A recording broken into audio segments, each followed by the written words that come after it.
On va parler d'un sujet qui m'intéresse beaucoup et je vous dis que c'est le futur de l'adaptation des lentilles sclérales. Bientôt, on n'aura pas besoin d'ophtalmologiste ni d'optométriste pour adapter une lentille sclérale. Et c'est grâce à la profilométrie. On va commencer par un quiz. Donc, vous voyez que la forme de la lentille sclérale, elle est définie par un volt central. Donc il y a un volt central, le volt en moyen périphérique, le volt au niveau limbique et l'appui scléral. Quand est-ce que les lentilles sclérales ont été introduites la première fois pour l'adaptation du kératocone?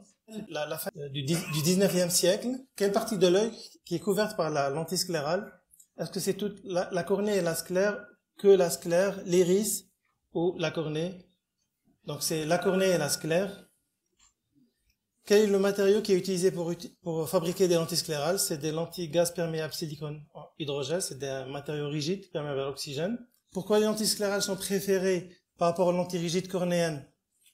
Parce que, en matière de confort, la lentille sclérale appuie uniquement sur la sclère, elle ne touche pas la cornée, donc la cornée est très innervée. Quel est le paramètre le plus difficile à préciser lors d'une adaptation d'une lentille sclérale? À votre avis, même si vous n'avez pas adapté des lentilles sclérales, quelle est la partie, parmi ces 4 paramètres, le paramètre le plus difficile à définir lorsqu'on adapte une lentille sclérale?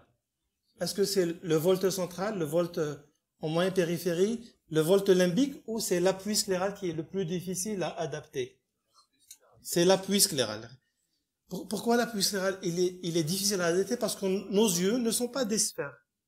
Nos yeux ne sont pas des sphères et depuis plus de 20 ans, on s'intéresse à cette région de connexion entre la cornée et la sclère et on essaie de définir plusieurs paramètres géométriques qui définissent cette transition entre la cornée et la sclère. Et par exemple, sur cet œil, à votre avis, quel est le profil qui correspond bien à cet œil?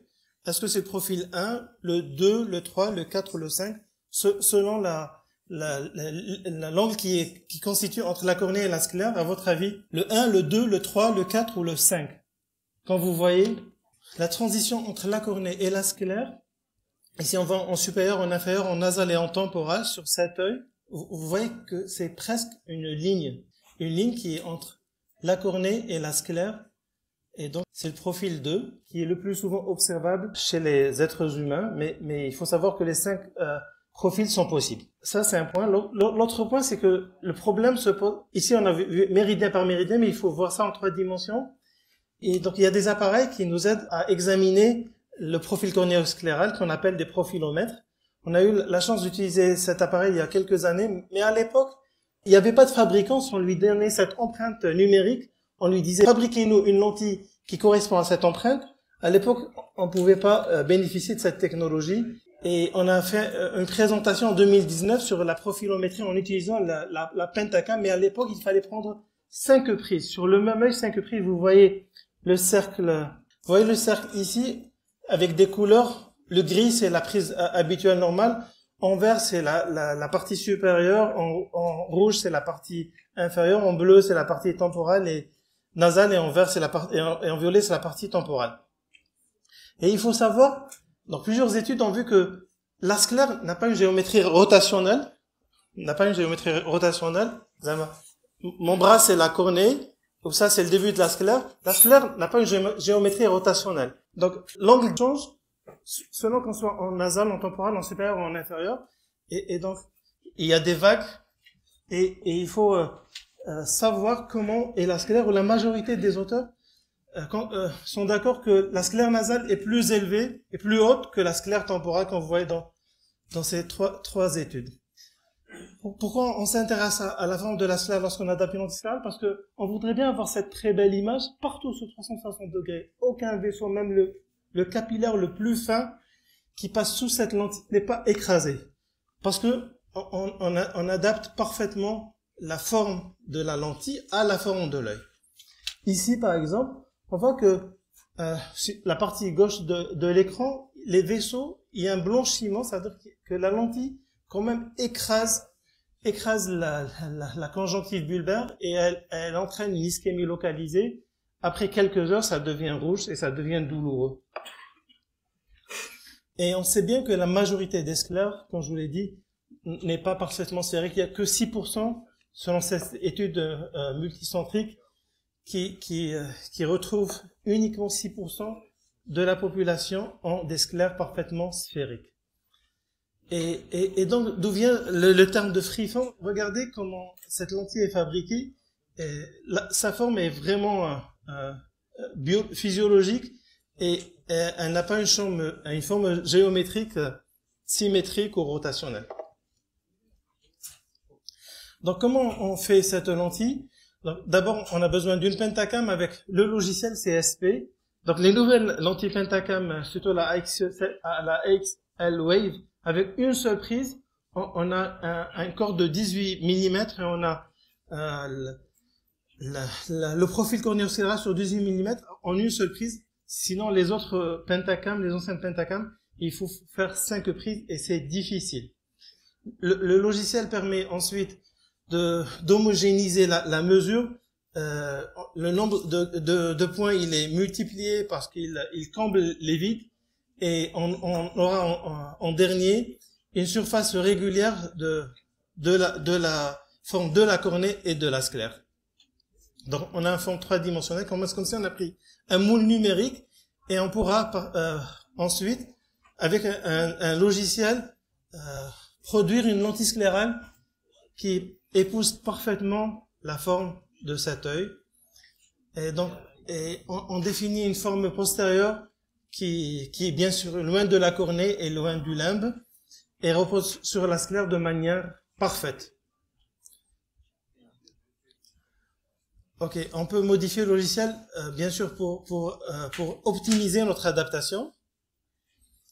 Et le logiciel même calcule s'il y a un décentrement. Par exemple, ici sur l'image de gauche, vous voyez que le film, le réservoir de liquide sous la lentille sclérale n'est pas homogène, donc parce que la sclère n'est pas régulière, donc la lentille se déplace.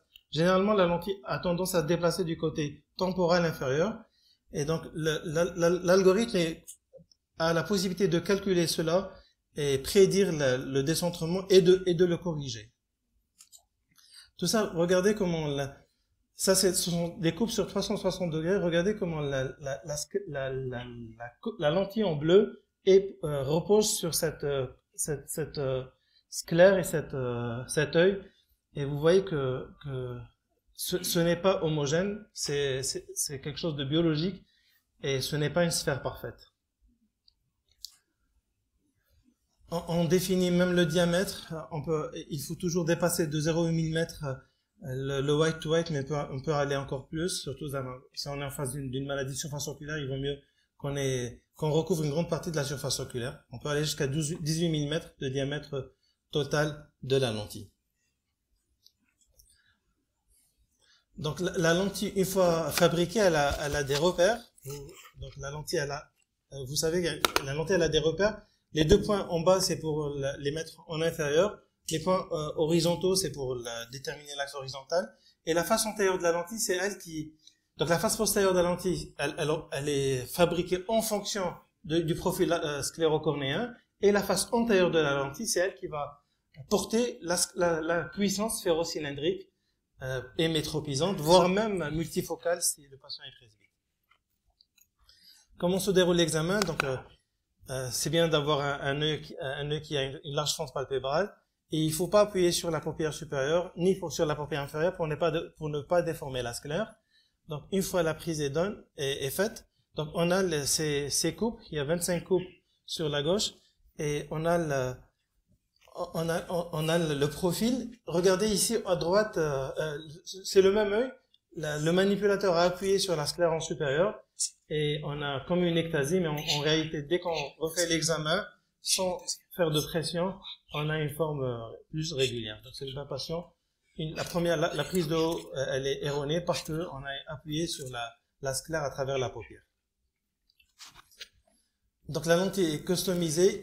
Ici, par exemple, vous voyez que certains points n'ont pas été pris. Il faut refaire la mesure. Parce que si on introduit ces paramètres avec les informations qui manquent, regardez comment, surtout du côté nasal, c'est-à-dire du côté droit, comment l'algorithme fabrique une lentille qui a une forme très très bizarre. Parce qu'il manquait des données. Il fallait refaire l'examen être sûr que tous les points sont bien pris, on a une forme d'une lentille régulière.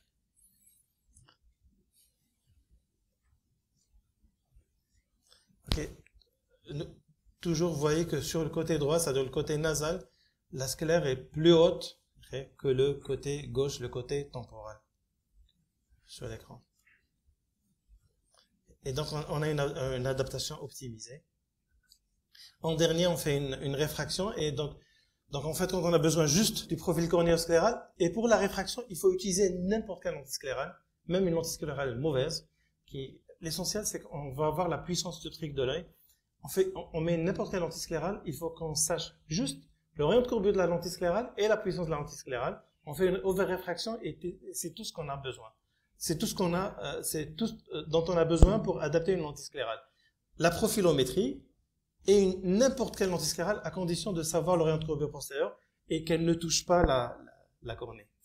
Regardez le tour, comment il fabrique cette lentille.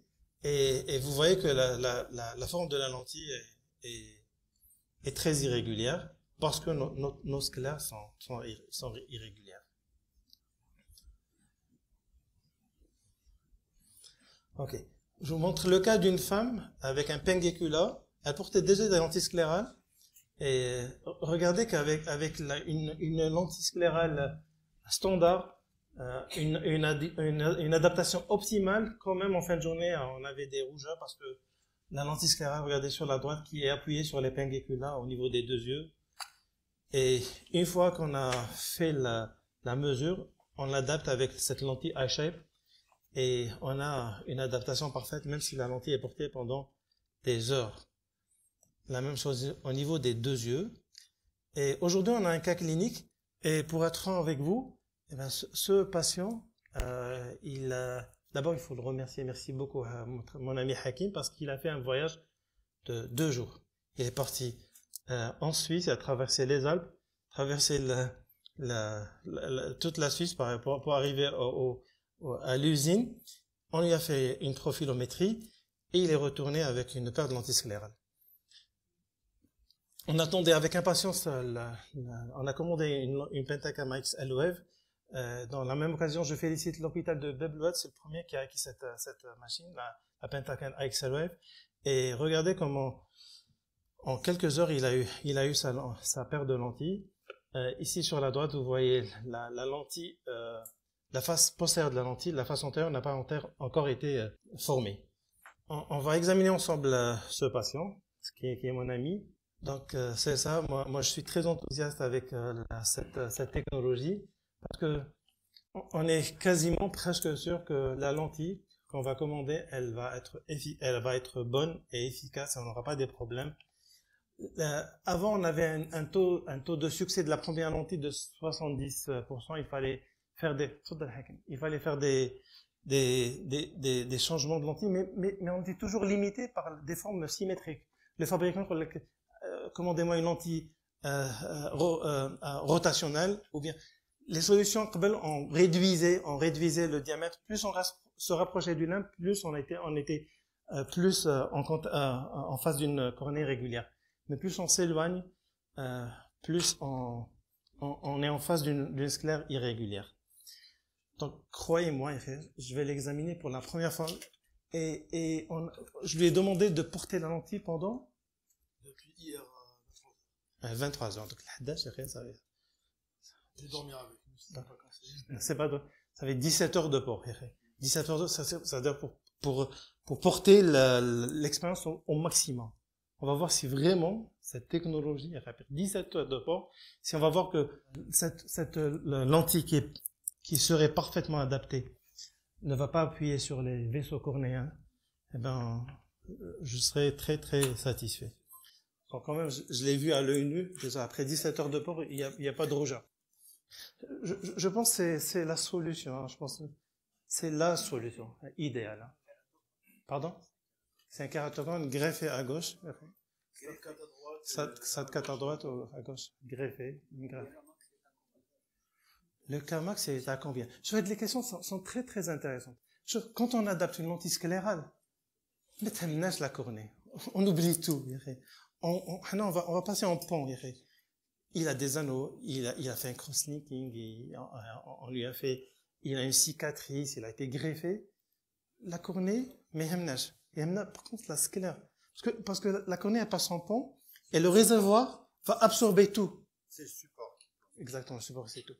Donc, certainement, j'ai les Kamastao, c'est un cadre en 7/4, donc, j'ai pas sa pentacam. Mais,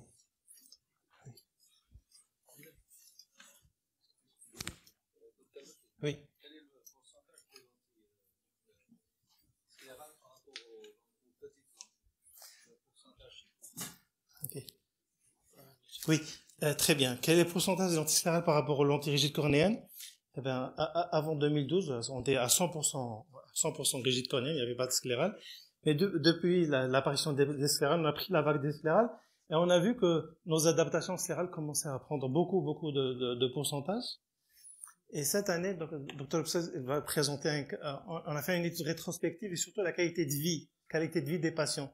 Parce qu'on pense que les lentilles sclérales sont meilleures, sont mieux supportées, mais en fait, l'étude qu'on a faite sur la qualité de vie, pas de différence.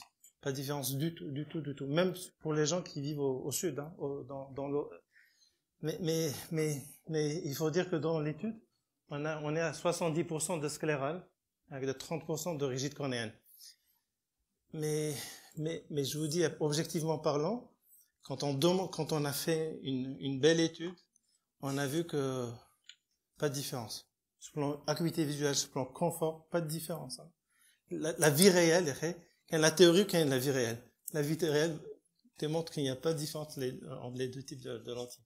Il y a moins de retour sur le sclérale. Je dirais que non. Les porteurs de petites lentilles souffrent énormément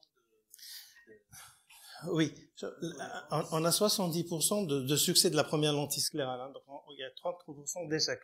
Et l'échec, il est dû principalement à la géométrie sclérale. Les sclères qui a un pengécula, classique. Ok, les lentilles rigides classiques, le taux de succès, 70% sclérale, 30% de rigide cornéenne. Mais ensuite, quand il va parler de qualité de vie, vous allez voir que va différencier. Bismillah. Ok. La première des choses, on va voir l'œil droit. Est-ce que la lentille touche? Donc après 17 heures de port, on voit que la lentille, c'est un 7/4 avec des opacités, on voit que la lentille, après 17 heures de port, il y a un volt très bon. Ok. Donc on voit que il y a un bon espace. Le fabricant, il définit un volt de 400 microns. La lentille, l'épaisseur de la lentille est donc on voit ici c'est la lentille, ça c'est la cornée. La lentille, elle fait 300 microns d'épaisseur et on voit qu'ici on est quasiment à 300 ou là même 400 microns. Et donc la lentille ne touche pas la cornée. Donc malgré les 17 heures de port, parce que la conjonctive elle est spongieuse, elle est molle. Et lorsqu'on met une lentille, avec le temps, la lentille s'enfonce, avec les heures, la lentille s'enfonce dans la cornée, dans la conjonctive, et le volt diminue. Et parfois, si le volt initial n'est pas important, et la lentille finit par toucher la cornée. Ok. Donc on voit sur 360 degrés la vascularisation conjonctivale, et on recherche une interruption de cette vascularisation en position primaire du regard. Vous voyez les deux noirs deux points noirs. Vous voyez quand même qu'après 17 heures de port, il y a des débris comme un hypopion. C'est pas un hypopion, c'est un débris. C'est la déformation de l'épithélium, les cellules qui tombent et qui se collectent au bas-fond de la lentille. Vous voyez les trucs blancs. Et sur 360 degrés, il a un petit pengécula qui n'est pas du tout écrasé. Et là, c'est parfait. Adressez l'œil avec le kératome stade 4, vous voyez l'opacité. Donc on passe à l'autre œil. Il faut savoir que l'autre œil, il a fait même un rejet une fois. Et la greffe, elle date de plusieurs années, Plus de 15 ans. de plus de 15 ans, donc c'est un greffon qui souffre quand même. Le décal de la lentille est très, très, très élevé à 200. Donc, vous voyez, au milieu, il a fait même une néovascularisation active. Ce que vous voyez, c'est un vaisseau déshabité. Il avait un gros tronc il avait un gros tronc vasculaire. C'est un greffon qui souffre et il faut pas le blesser avec une mauvaise adaptation. Et la même chose ici, la lentille ne touche pas. Et on voit sur 360 degrés, surtout lorsqu'on est en face d'une greffe, il faut pas qu'on soit iatrogénique et qu'on réduit la durée de vie de la greffe par une mauvaise adaptation.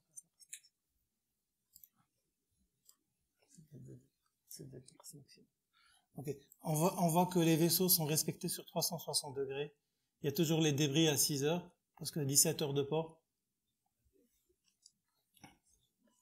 Il y a même des cellules, des débris de desquamation épithéliale. Donc il faut que tu enlèves les lentilles, c'est bon, il faut les laver. Ok, on va voir l'overréfraction. Donc c'est une adaptation excellente. C'est la première fois que je le vois. Je l'ai pas vu. Et il vient d'avoir la paire de lentilles. L'overréfraction. Oui. Il va enlever les lentilles. Les débris sont à la face interne de la lentille. À chaque fois, il va porter cette... Ça 17 heures de port. Il a poussé l'expérience au maximum. C'est-à-dire, si la durée dépasse le temps requis, il va y avoir ce phénomène de... L'épithélium cornéen change toutes les 24 heures. Lorsque les cellules d'escom, elles partent dans la voie lacrymale. Mais ici, la lentille est vraiment scellée. Donc les cellules, lorsqu'elles tombent, elles n'ont pas où sortir. La lentille est scellée sur 360 degrés.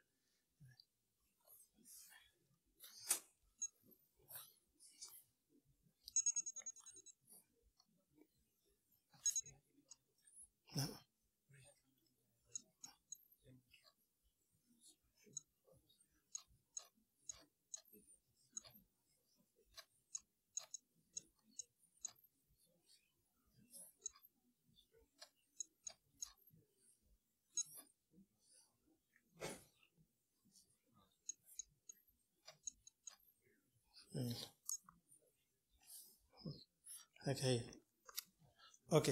Donc, l'overréfraction تاعو يا اخي مسالك.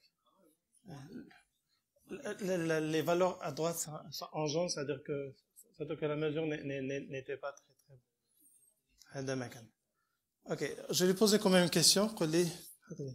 Par rapport à vos anciennes lentilles de contact, il a essayé des lentilles. Il portait déjà des lentilles sclérales.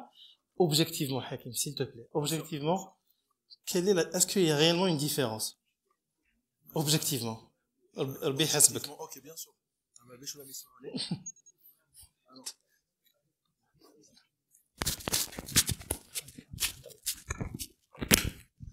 objectivement, sur on va dire une semaine que je les porte pratiquement au moins 8 à 10 heures par jour. La sensation que j'avais avec les autres lentilles en fin de journée, la fatigue à deux karahat. C'est quoi la fatigue? La fatigue, je sais pas comment expliquer ça. Les yeux qui deviennent lourds. Voilà, les paupières. Rouge, oui, bien sûr. En fin de journée, c'est toujours la même chose. Voilà. Pour la vision, c'est pratiquement la même chose avec la vision dans la voile. Merci. Donc, la même qualité de vue, mais le confort est meilleur. Je vous remercie.